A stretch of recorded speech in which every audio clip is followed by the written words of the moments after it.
ଆଜିର ନ୍ୟୁଜ ଟା ମୁଁ ଦେଖୁଥିଲି ଗୋଟେ ଥିଲା କି ବମ୍ ବ୍ଲାଷ୍ଟ ଟା ଦେଖି ଶୁଣିଥିଲେ।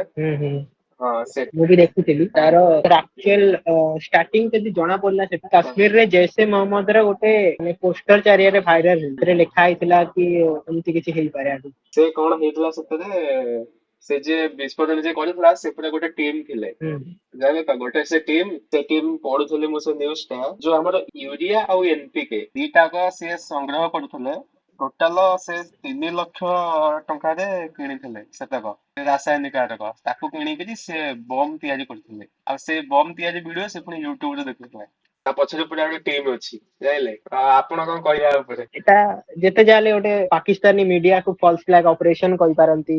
ହେଲେ ଆମେ ଭାରତରେ ଆମେ କଣ କହୁଛୁ, ମାନେ ଆମ ଲୋକ ବି ଆ ଭିତରେ ଡିଭାଇଡ ହେଇଯାଇଛନ୍ତି। କିଛି ଲେଫ୍ଟ ୱିଙ୍ଗ ଲୋକ କହୁଛନ୍ତି କି ବିହାର ଇଲେକ୍ସନ ପାଇଁ ଫେକ୍ ଆମର କରେଣ୍ଟ ଗଭର୍ଣ୍ଣମେଣ୍ଟ କରୁଛି, କରେଣ୍ଟ ଗଭର୍ଣ୍ଣମେଣ୍ଟ କହୁଛି କି ନାଇଁ ଏଟା ତାଙ୍କର ପ୍ରି ପ୍ଲାନ ଆଗରୁ ଥିଲା, ଲୋକଙ୍କୁ ଏଠି ରାଡିକାଲାଇଜ କରିକି ତାଙ୍କର ଆଗରୁ ତାଙ୍କର ଚଲେଇଛନ୍ତି। ଏବେ ହ୍ୱାଇଟ କଲର ଟେରରିଜିମ ଚଲେଇଛନ୍ତି, ଯେମିତି ଡକ୍ଟର ମାନଙ୍କୁ ରାଡିକାଲାଇଜ କରିକି ତାଙ୍କୁ ମାନେ ବ୍ରେନ ୱାଶ କରିକି ଏ ସବୁ ଇଏ କରୁଛନ୍ତି। ତ ତାରି ଭିତରେ ବି କିଛି ଲୋକ ଅଛନ୍ତି କି ଯିଏ ଆମର କହୁଛନ୍ତି କି ଯେ ତାର ଭିତରେ ଲୋକ ଅଛନ୍ତି ଏଇଆ ଆମର ଯୋଉ ଭିତରେ ୟୁନିଟି ନାହିଁ ନା, ଲେଫ୍ଟ ୱିଙ୍ଗ ରାଇଟ ୱିଙ୍ଗ ସେଣ୍ଟ୍ରିଷ୍ଟ କମ୍ୟୁନିଜିମ, ଆଙ୍କୁ ଆମ ଡିଭାଇଡ କରିକି ଦେଶକୁ ଯେମିତି ହେଲେ ମାନେ ଭିତରୁ ଅନଷ୍ଟେବୁଲ କରିବାକୁ ଚାହୁଁଛନ୍ତି।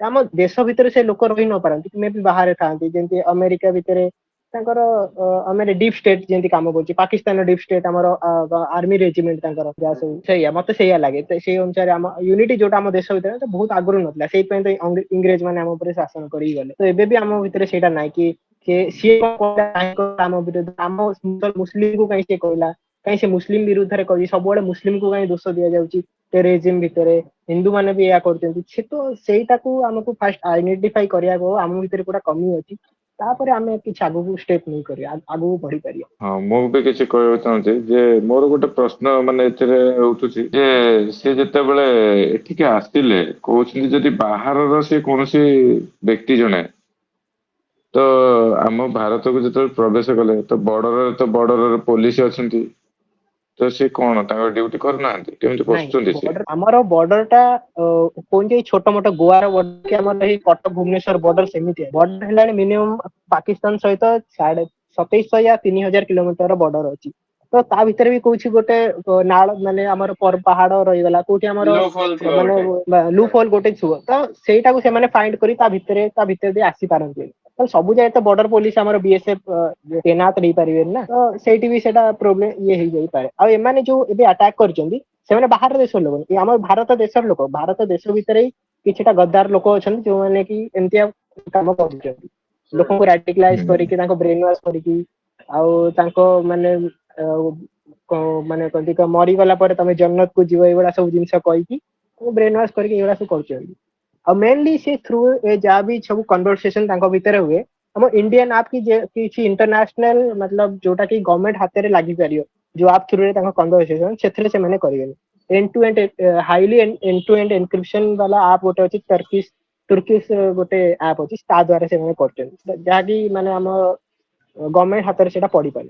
ତ ସେଇଟା ବାହାରୁ ଲୋକ କଣ୍ଟ୍ରୋଲ କରୁଛନ୍ତି, ଆମ ଇଣ୍ଡିଆ ଭିତରୁ ସେଇଟା ମୋଷ୍ଟ ଅଫ୍ ହେଇପାରୁନି। ଆମର ଭାରତୀୟ ଗୁଇନ୍ଦା ବିଭାଗ ଅଛି, ବୁଝିଲେ କି? ଗୁଇନ୍ଦା ବିଭାଗ ଅଫଲାଇନରେ ମଧ୍ୟ କାମ କଲେ, ବିନା ଟେକ୍ନୋଲୋଜିରେ କାମ କରିଲେ ବି, ଆଗରୁ ଯେତେବେଳେ ରାଜା ମହାରାଜା ସବୁବେଳେ ଥିଲେ ବି ଗୁଇନ୍ଦା ବିଭାଗ ଥିଲା। ତ ସେମାନେ କଣ କରୁଥିଲେ ନା, ତାଙ୍କର କି ଟେକ୍ନୋଲୋଜି କିଛି ନଥିଲା, ତ ସେମାନେ ଧରି ପାରୁଥିଲେ କିଏ ସେ କୋଉଠି କଣ କରୁଛି, ଚାଲିଚଳନ ସବୁଠି ରଖା ହେଇଛି। ଆର ଅର୍ଥ ନୁହେଁ ଯେ ସେ ଗୋଟିଏ ଠି ଅଛନ୍ତି, ଅଫିସ ଥାଇପାରେ ଦିଲ୍ଲୀରେ, କିନ୍ତୁ ତାଙ୍କର ପ୍ରତ୍ୟେକ ବ୍ୟକ୍ତି ପ୍ରତ୍ୟେକ ଏରିଆ ୱାଇଜ ସବୁ ଦିଆଯାଏ, ଯୋଉଟା କି ଜାଣିବା ମୁସ୍କିଲ। ତ ସେମାନେ କଣ କରୁଛନ୍ତି, କଣ ପାଇଁକା ଫେଲ ମାରୁଛନ୍ତି? ଆମ ଦେଶର ଆମର ଗୋଇନ୍ଦା ବିଭାଗ ଯୋଉଟା ଅଛି, ଇଣ୍ଟରନ୍ୟାସନାଲି ଯୋଉଟା କାମ କରୁଛି, ରିସର୍ଚ୍ଚ ଆଣ୍ଡ ଆନାଲିସିସ୍ ୱିଙ୍ଗ। ତ ମୁଁ ଗୋଟେ ରିପୋର୍ଟ ପଢୁଥିଲି ଆମର ସିଆଇଏ ର, ଭାରତର ଯେତିକ ବି ମାନେ ଆଣ୍ଟି ଟେରରିଜିମ ଯାହାବି ହଉଛି, ତାର ସବୁ ଯାକ ମୋଷ୍ଟ ଅଫ 80% କାମ ଆମର ପାକିସ୍ତାନ ଭିତରେ ଚାଲିଛି, ପାକିସ୍ତାନ ବାହାରେ ସେମାନେ କରୁନାହାନ୍ତି।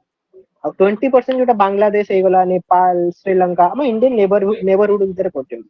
ତ ଦେଶ ଭିତରେ ଯୋଉମାନେ ଆମର ମାନେ ଅଶୃଙ୍ଖଳା ସବୁ ମାନେ କରିବାକୁ ଚାହୁଁଛନ୍ତି, ବିଶୃଙ୍ଖଳା ଯୋଉମାନେ କରିବାକୁ ଚାହୁଁଛନ୍ତି, ତ ସେମାନେ ପାକିସ୍ତାନ ବାହାରୁ ଅପରେଟ କରୁଛନ୍ତି, ଯେମିତି ତୁର୍କୀ ହେଇଗଲା, ସାଉଦି ଆରବ ହେଇଗଲା, ୟୁଏଇ ମେ ବି ନ ହେଇପାରେ, ଇରାକ, ଇରାନ ଛାଡୁ ଅପରେଟ କରି ଇଣ୍ଡିଆ ଭିତରେ କହିଲି ନା ଏନକ୍ରିପ୍ଟେଡ ଆପ୍ ଜରିଆରେ ଲୋକଙ୍କୁ ରାଡିକାଲାଇଜ କରୁଛନ୍ତି। ତ ସେଇ ଅନୁସାରେ ଆମ ଇଣ୍ଡିଆନ ର ଏଜେଣ୍ଟ କୁ ଯୋଉଟା ଗୋଇନ୍ଦା ବିଭାଗ ଅଛି ତାକୁ ଆଉ ଟିକେ ଅଧିକ ଆଡଭାନ୍ସ ହବାକୁ ପଡିବ। ବାହାର ଦେଶରୁ ବି ତାଙ୍କ ଅପରେସନ କୁ ଷ୍ଟାର୍ଟ କରିବାକୁ ପଡିବ। ଆମ ଦେଶରେ କିନ୍ତୁ ବାହାର ଦେଶକୁ ଅପରେସନ ଷ୍ଟାର୍ଟ କରିନାହାନ୍ତି। ମୁଁ ଏଇଟା ଦେଖୁଥିଲି ବାକି CIA ର ଗୋଟେ ରିପୋର୍ଟ। କେବେ ଆଉ ହବ 2025 ହେଇଗଲା, କେବେ ଆଡଭାନ୍ସ ଟେକ୍ନୋଲୋଜି ୟୁଜ କରିବେ ଗୋଇନ୍ଦା ବିଭାଗ? ସେଇଟା ତ ମୁଁ କହୁଛି କଣ ପାଇଁ ଏତେ ଯାଏଁ ଆଗେଇ ନାହାନ୍ତି କଣ ପାଇଁ? ହଁ କେବଳ ପାକିସ୍ତାନ ଉପରେ ନଜର ରଖିଲେ ଆମର ଆଉ ହେଇପାରିବନି। ପାକିସ୍ତାନ ବାହାରୁ ବି କିଛି ଲୋକ ଆମକୁ ଦେଶ ଭିତରେ କରିପାରିବେ, ସେମାନେ ଡିଷ୍ଟରବାନ୍ସ କ୍ରିଏଟ କରିବେ। ହଁ, ଆତଙ୍କବାଦୀ ଯେମିତି ଅଛନ୍ତି ସେମାନେ ଦେଶ ଭିତରେ ଥାଇକିରି ବି କିଛି କିଛି କରିଦଉଛନ୍ତି ନା ନାଇଁ? ଏଇଟାକୁ କେମିତି ମାନେ କଣ କଲେ ଏଇଟାର ସମାଧାନ କଣ ହେଇପାରିବ? ବର୍ତ୍ତମାନ ଆମର ଚାଲ ଆମେ ତ ପ୍ରୋବ୍ଲେମ ଦେଖିଲେ ଏଇଟା ହଉଛି, ହୁଁ ସେ ଯାହା ବି ହଉ ବାହାରୁ ଯଦି ଆସୁଛି ଆମର ବର୍ଡର କେମିତି କ୍ରସ କରୁଛନ୍ତି ସେଇଟା ଏତେ ସହଜ ବର୍ଡର କ୍ରସ କରିବା ଅସମ୍ଭବ, କାରଣ ଆମର ବି ରହୁଛି ସବୁ ଟ୍ରାକ୍ ହଉଛି, GPS ଟ୍ରାକ୍ କରାଯାଉଛି, ଦେଖାଯାଉଛି। ବର୍ଡର ପୋଲିସ ନ ରହିଲେ ମଧ୍ୟ ଯୋଉ ଜାଗାକୁ ଯାଇହବନି ସେଠି ବି ଦେଖି ପାରୁଛନ୍ତି ଯେ ସାଟେଲାଇଟ ରେ ବି ଡ୍ରୋନ ପଠେଇକିରି ବି ଦେଖୁଛନ୍ତି ଯେ ସେ ଏରିଆରେ କଣ ନାହିଁ କଣ ଚାଲିଛି। ଯଦି ବି କ୍ରସ କରିକିରି ଆସିଲେ ହେରି କୌଣସି ପ୍ରକାର ବି ମାନେ କାହାକୁ ଧରିକିରି କି କେମିତି ବହୁତ ପ୍ରକାର ଚାଲିଛି, କରପସନ ତ ଚାଲିଛି ଆମ ଦେଶରେ, ହଁ ବୁଝିଲେ କି? ଯଦି ବି ଆସିଲେ ହେରି ତାହେଲେ ଗୋଇନ୍ଦା ବିଭାଗ ସିଏ କରୁଛି କଣ, ହଁ ସେଇଟା ଆମର ଫେଲିୟର ରହୁଛି। ଯଦି ରହିଲେ ଆମେ ବର୍ତ୍ତମାନ ଆମେ କଣ କରିପାରିବା, ସେଇଟା ତ ଫେଲ ହେଲେ ତ ବର୍ତ୍ତମାନ ଆମେ କଣ କରିପାରିବା, ତା ସମାଧାନ ବାଟ କଣ କରିବା ଆମର? ଅପରେସନ କୁ ଏକ୍ସପାଣ୍ଡ କରିବାକୁ ପଡିବ। ପାକିସ୍ତାନ ବାହାରୁ ଅପରେସନ ତାର ମାନେ ଯେତେ ସବୁ ଅଛି, କାଉଣ୍ଟର ଟେରରିଜିମ ଅପରେସନ, ତାପରେ ଆଡଭାନ୍ସ ଟେକ୍ନୋଲୋଜି ଆଡାପ୍ଟ କରିବାକୁ ପଡିବ। ଯାହାବି ଆମର ପୁରୁଣା ଟେକ୍ନୋଲୋଜି ଗଲା ତ ନୂଆ R&D ଉପରେ ଅଧିକ ଖର୍ଚ୍ଚ କରିବାକୁ ପଡିବ। ରିସର୍ଚ୍ଚ ଆଉ ଡେଭଲପମେଣ୍ଟ ଉପରେ R&D, ତା ଉପରେ ବିନା ଖର୍ଚ୍ଚ ନ କଲେ ଆଉ ନହେଲେ ଆମେ ତିଷ୍ଠି ପାରିବାନି। କାହିଁକିନା ପାକିସ୍ତାନକୁ ସପୋର୍ଟ ରହିବ ଯେମିତି ହେଲେ, ଆମେରିକାର ସପୋର୍ଟ ରହିବ, ଚାଇନାର ବି ସପୋର୍ଟ ରହିବ ଟୁ କାଉଣ୍ଟର ଇଣ୍ଡିଆ। আর ଆମେରିକାର ସପୋର୍ଟ ରହିବ ଏଇଥିପାଇଁ ଯେ ଇଣ୍ଡିଆକୁ ରିଜିଓନାଲ ପାୱାର ରଖିବାକୁ, ନା କି ସୁପର ପାୱାର ବନିବାକୁ ଦବାକୁ। ଆଉ ତ ଆମକୁ ସେଇ ଅନୁସାରେ ତା ସହିତ ପାର୍ଟନରସିପ କରିକି ଆଗକୁ ବଢିବାକୁ ପଡିବ।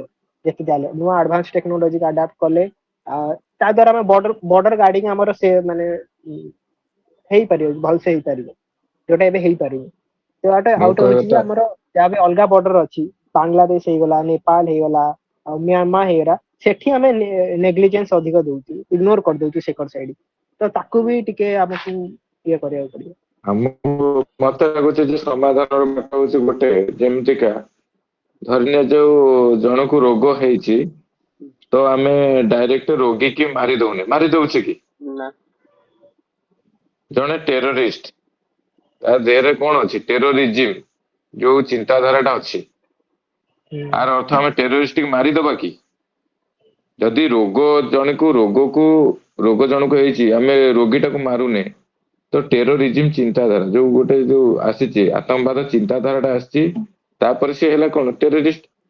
ଯଦି ରୋଗ ହେଲେ ରୋଗୀ କି ମାରୁନେ, ତାହେଲେ ସେମିତି ଟେରୋରିଜିମ ଚିନ୍ତାଧାରା ଆସିଯାଇଛି, ତାହେଲେ ଟେରୋରିଷ୍ଟ କେମିତି?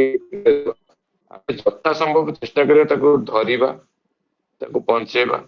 ସେ କଣ ପାଇଁକା କରୁଛି, ଯେମିତିକା ରୋଗ କଣ ପାଇଁ ହେଇଛି ତାକୁ ଆଗ ଦୂର କରାଯାଉଛି, ତ ସେ ତାପରେ ଆମେ ତାକୁ ଦେଖିବା ଯେ ତାର ଚିନ୍ତାଧାରା କଣ। ଚିନ୍ତାଧାରା ଯଦି ଆମେ ପରିବର୍ତ୍ତନ ନ କରିପାରିବା, ଆମେ କେତେ ଜଣଙ୍କୁ ଏମିତି ମାରିବା? ତାଙ୍କ ଭିତରେ ସିଏ ତ ସେମିତି ଚିନ୍ତାଧାରା କରିଥିବେ, ସେ ସେମିତି ଆସୁଥିବେ 2025 ଛାଡିକିରି 50 ବର୍ଷ ଗଲେ ବି ସେ ସେମିତି ଥିବେ, ତ ପରିବର୍ତ୍ତନ କିଛି ଆସିବନି। ଆମେ ଖାଲି କହିବା ଟେକ୍ନୋଲୋଜି ଆମେ କରିବା, ହଁ ସେଇଟା ବି ଗୋଟେ ଦୃଷ୍ଟିରୁ ସମାଧାନ ଗୋଟେ ବାଟ, ଇଏ ମଧ୍ୟ ଆଉ ଗୋଟେ ବାଟ। କଣ ପାଇଁ କରୁଛନ୍ତି, ଚିନ୍ତାଧାରା ପରିବର୍ତ୍ତନ କର।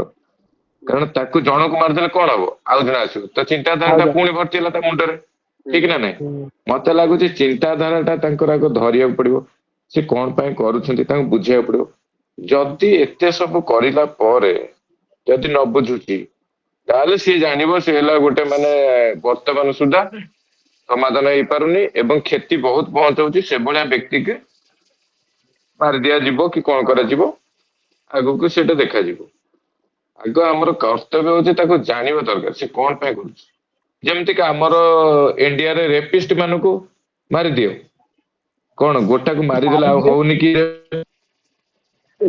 ଆଜିକା ଦୁନିଆରେ ମାରୁ ବି ନାହାନ୍ତି।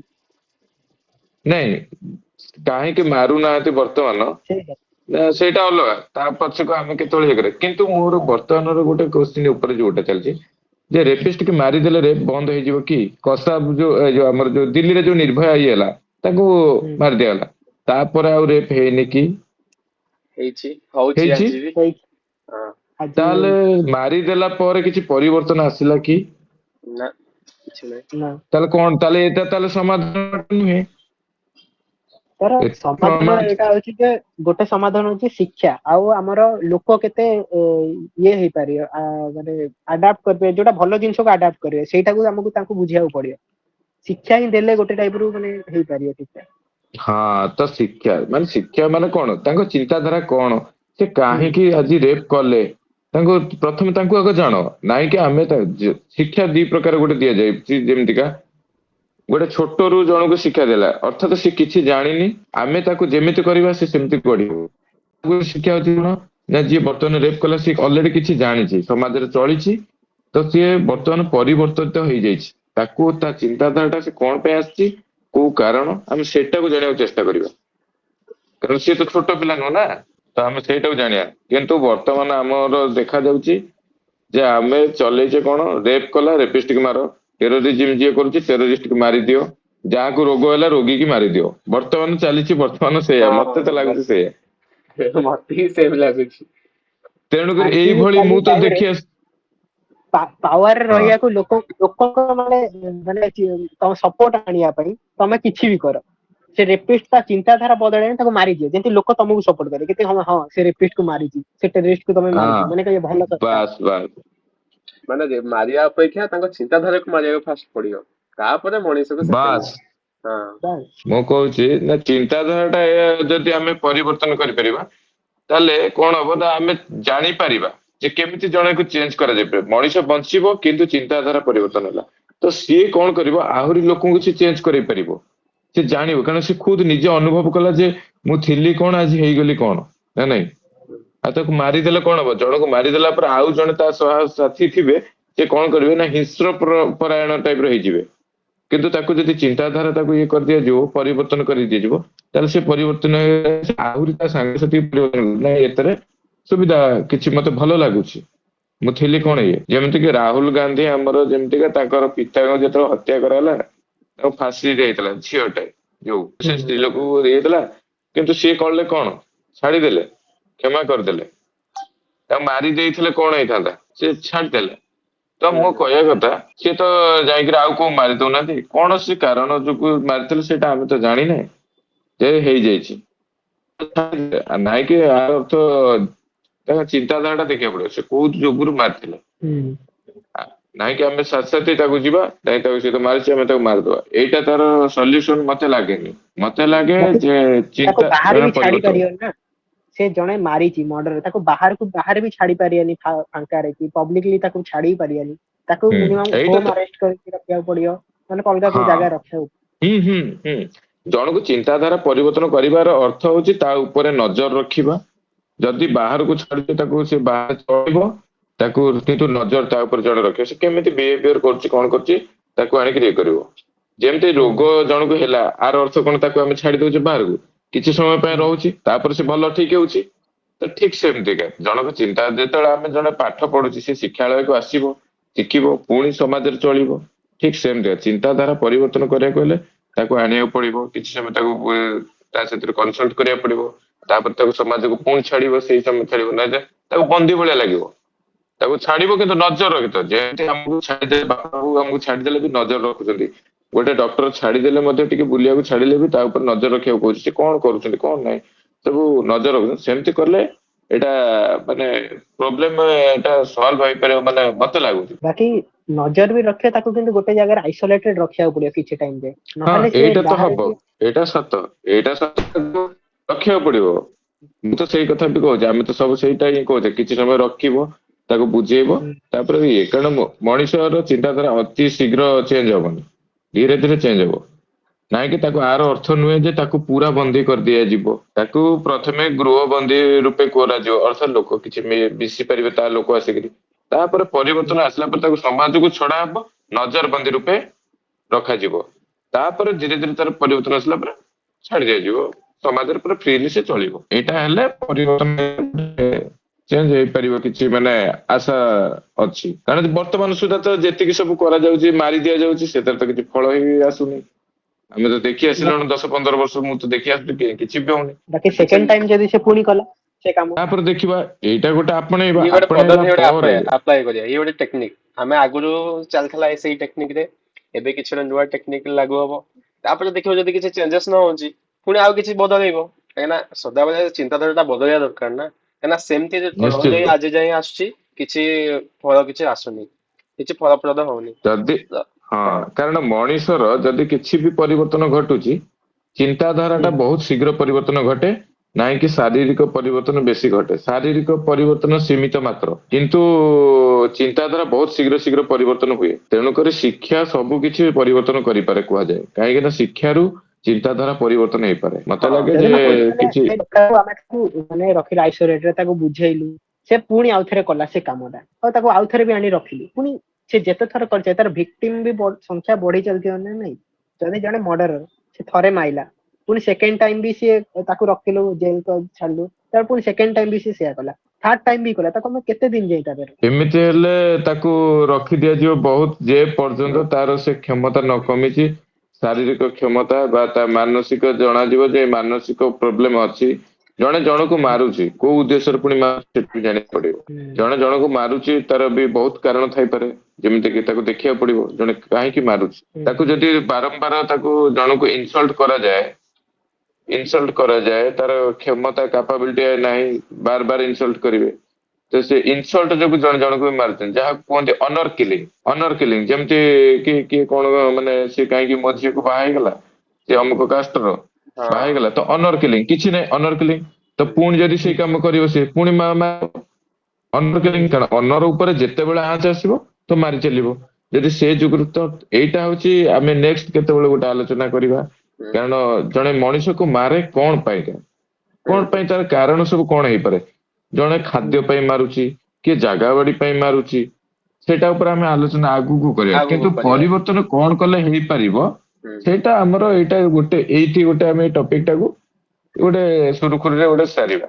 ହଁ ଆଗକୁ ସେଇଟା ଆଲୋଚନା କରିବା ଯେ କଣ ପାଇଁକା ଜଣେ ମାରେ, ତା ଚିନ୍ତାଧାରା କଣ ପାଇଁ ମଣିଷରେ କଣ ପାଇଁ ମାରିପାରେ, ହୁଁ କାହିଁକି ଜଣେ ଜଣକୁ ମାରୁଛି, କାହିଁକି, ସେଇଟାକୁ ହୁଁ ଆଗକୁ କରିବା। ମତେ କିନ୍ତୁ ଲାଗୁଛି ଯେତକ ସବୁ ଏ ଯୋଉ ସବୁ ଯେମିତି କି ବିସ୍ଫୋରଣ ହେଲା, ଇଏ ଏତେ ସବୁ କାଣ୍ଡ ଘଟୁଛି, ମତେ ଲାଗୁଛି ଏମାନେ ସବୁ ବୋଧେ କମ ଶିକ୍ଷିତ। ଯୋଉମାନେ ଏଜୁକେଟେଡ ଥିବେ ସେମାନେ ତ ମୋଷ୍ଟଲି ଏମିତି କାମ କରିବେନି। କେବେ କରିଛନ୍ତି ନାଇଁ କି ଆପଣ କେବେ ଏଜୁକେଟେଡ ଥିଲେ ସେମିତି ସେମିତି କିଛି କହିହବନି।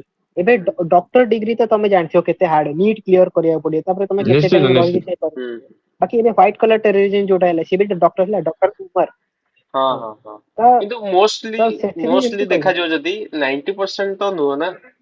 ବାକି ଏଇ ଯୋଉ ହଁ ହ୍ୱାଇଟ ସେଇଟା କଲର ଏଇଟା 10%, ଏଇଟା 10% ଯୋଉମାନେ ସେଇ ତ ଏଜୁକେଟେଡ ଅଛନ୍ତି ଏ ସେମାନେ ଦେଖ, କରୁଛନ୍ତି। ତମେ ଗୋଟେ କାମ କରିବାକୁ ଯାଉଛ, ସେ କାମରେ ଗୋଟେ ଟେକ୍ନିକ ୟୁଜ କରୁଛ, ସେ କାମଟା ତମର ହେଇପାରିଲାନି, ତମେ ଟେକ୍ନିକ ବଦଳଉଛ ନା ନାଇଁ। ହୁଁ ବାସ୍ ଟେରରିଷ୍ଟ ହୁଁ ମାନେ ବି ସେୟା କରୁଛନ୍ତି। ହଁ ସେମାନେ ଗୋଟେ ଟେକ୍ନିକ ଫାଷ୍ଟ ଷ୍ଟାର୍ଟ କଲେ କି ଲୋକାଲ କାଶ୍ମୀରକୁ ହାୟର କରିବେ, ହାୟର କରି ତାଙ୍କୁ ଟେରରିଷ୍ଟ ବନେଇବେ, ଟେରରିଷ୍ଟ ବନେଇକି ଇଣ୍ଡିଆନ ଉପରେ ଇନୋସେଣ୍ଟ ସିଭିଲିଆନ ମାନଙ୍କ ଉପରେ ଆଟାକ କରିବେ। ହୁଁ ସେଟା ତାପରେ ଆମ ଇଣ୍ଡିଆନ ଗଭର୍ଣମେଣ୍ଟ ସେ ତାର ଯିଏ ବି ହଉ, ସେ କଂଗ୍ରେସ ଟାଇମ ହଉ କି ବିଜେପି ଯିଏ ବି, ତାକୁ ଏଲିମିନେଟ କଲେ। ତ ସେମାନେ ଦେଖିଲେ କି ଆମେ ଏ ଟେକ୍ନିକ ଗଲାବେଳେ ଆମେ ଫେଲ ହେଇଯାଉଛୁ, ତ ଆମେ ଦୁସରା ଟେକ୍ନିକ ୟୁଜ କରିବା। ସେଥିରେ ସେମାନେ କଣ କଲେ, ଲାଷ୍ଟକୁ ଏଜୁକେଟେଡ ମୁସଲିମ କି ଏଜୁକେଟେଡ ହିନ୍ଦୁ, ଯିଏ କି ଆମ ନିଜ ଉପରେ ମାନେ ତାଙ୍କର ଭରସା ନଥିବ, କି ଗଭର୍ଣମେଣ୍ଟ ଉପରେ ଭରସା ନଥିବ, କି ଦୁନିଆକୁ ତାଙ୍କୁ ମାନେ ରହିବାକୁ ଇଚ୍ଛା ନଥିବ, ଲୋକଙ୍କୁ ଏତେ ମାନେ ନିଜର ଭାବୁ ନଥିବେ, ତାଙ୍କୁ ରାଡିକାଲାଇଜ କରନ୍ତି। ହୁଁ ବାସ୍ ରାଡିକାଲାଇଜ କରିକି ସେ ଏଜୁକେଟେଡ ହଉ କି ଯିଏ ହଉ, ରାଡିକାଲାଇଜ ତୁ ହେଇପାରିବ। ମୁଁ ବି ଚାହିଁବି ତମକୁ ଏଇନା ରାଡିକାଲାଇଜ କରିଦେବି, ସେମିତି ହଁ କହିବନି ଯେ ତମେ ଏଜୁକେଟେଡ ଲୋକ ସେ ହେଇପାରିବନି, ହଁ ସେମିତି କହିହବନି। ତମ ଚିନ୍ତାଧାରା କାରଣ ବଦଳେଇବାକୁ ପଡିବ। ସେ କହିଲେ ନା ଚିନ୍ତାଧାରା ଜଲ୍ଦି ବଦଳିବ, ତାର ବି ଚିନ୍ତାଧାରାଟା ଆମେ ଜଲ୍ଦି ବଦଳେଇ ପାରିବା, ରାଡିକାଲାଇଜ କରିପାରିବା। ସେମିତି କହିହବନି କମ ଏଜୁକେସନରେ ରାଡିକାଲାଇଜ ହବନି, ହୁଁ ଅଧିକ ଏଜୁକେସନ ହବ, ସେମିତି କହିହବନି। ହଁ ସେଇଟା ତ ଠିକ। ନାଇଁ ଯୋଉଟା ତନ୍ମୟ ଯୋଉଟା କହିଲେ ହୁଁ କି ଯେ ଶିକ୍ଷିତ ଲୋକ ମାନେ ମାରିବେନି, ନାଇଁ ଏଇଟା ଉପରେ ମୁଁ ବି ଟିକେ ମାନେ ମୋର ରହୁଛି ଡାଉଟ ଯେ ଶିକ୍ଷିତ ଲୋକ ମାରିବେନି, ଯେ ସେମିତି କିଛି ମାନେ ନାହିଁ। କାରଣ ଶିକ୍ଷିତ ଲୋକ କଣ ପାଇଁ ମାରୁଛନ୍ତି ଆମେ ସେଇଟାକୁ କହିଲେ ଆଗକୁ ଆମେ ସେଇଟା ଆଲୋଚନା କରିବା। ଡିସକସନ ଶିକ୍ଷିତ କରିବା। ଲୋକ ବି ମାରୁଛନ୍ତି, ହୁଁ କିନ୍ତୁ ଯୋଉଟା ମାରୁଛନ୍ତି ସେଟା ଧରା ପଡିବନି, କାରଣ ଶିକ୍ଷିତ ଲୋକ ତା ମୁଣ୍ଡରେ ବହୁତ କିଛି ଚିନ୍ତାଧାରା ସେ ରଖିଛି। ହଁ ସେ ଯେତେବେଳେ ଯେହେତୁ ଏତେ ଶିକ୍ଷା ଲାଭ କରିଛି ତା ପାଖରେ ଅଛି ଆଜିକାଲି ଗୋଟେ ମନି ପାୱାର ଏମିତିକା ହୁଁ ସେ ସବୁ କିଛି ବଦଳେଇ ଦଉଛି। ହୁଁ ହୁଁ ଆଇନ ଯୋଉ ଅଛି ଆଇନର ହାତ ବହୁତ ଲମ୍ବା।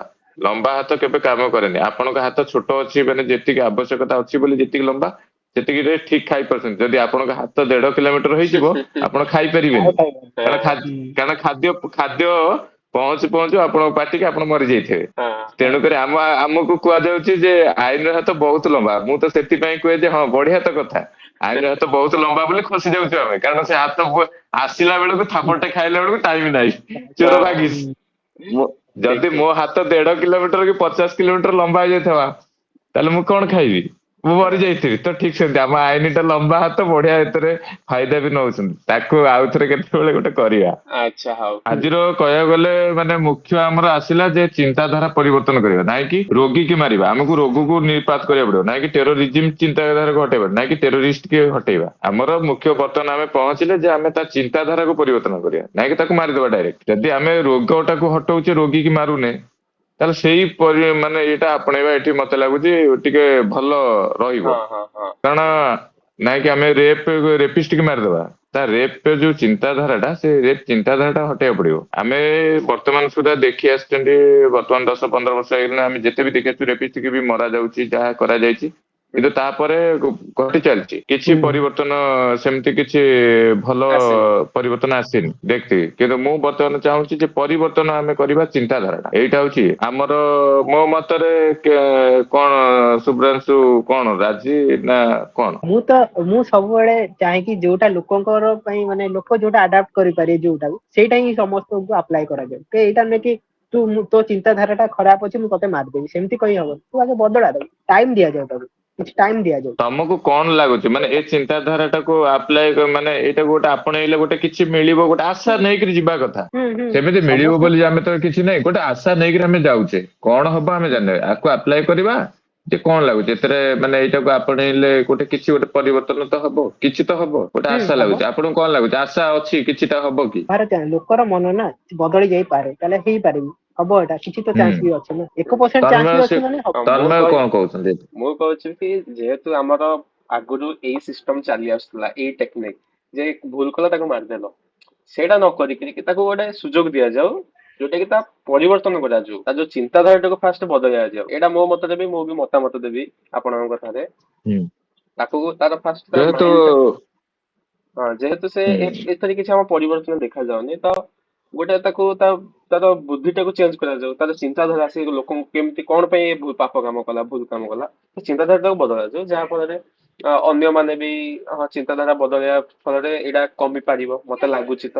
ତାହେଲେ ଆମର ମୁଖ୍ୟ ଆଜି ଯେତିକି ଟପିକ ଯାହା ଥିଲା ବି ହଁ ସେ ଟପିକ ଉପରେ ଦେଖିଲା ବେଳକୁ ଆମେ 3 ଜଣଙ୍କର ମତାମତ ମାନେ ସେଇ ଗୋଟିଏ ଦିଗରେ ଯାଉଛି ଯେ ଚିନ୍ତାଧାରା ହିଁ ପରିବର୍ତ୍ତନ କରିବାଟା ଆପଣେଇଲେ କିଛି ପରିବର୍ତ୍ତନ ଆସିପାରିବ। ହୁଁ ଆଜିର ମୁଖ୍ୟ ଯେତିକି ଜଣା ପଡୁଛି। ଜଣା ପଡୁଛି। ଆଉ ବର୍ତ୍ତମାନ ତନ୍ମୟ ବର୍ତ୍ତମାନ କ୍ଲୋଜ କରିବା।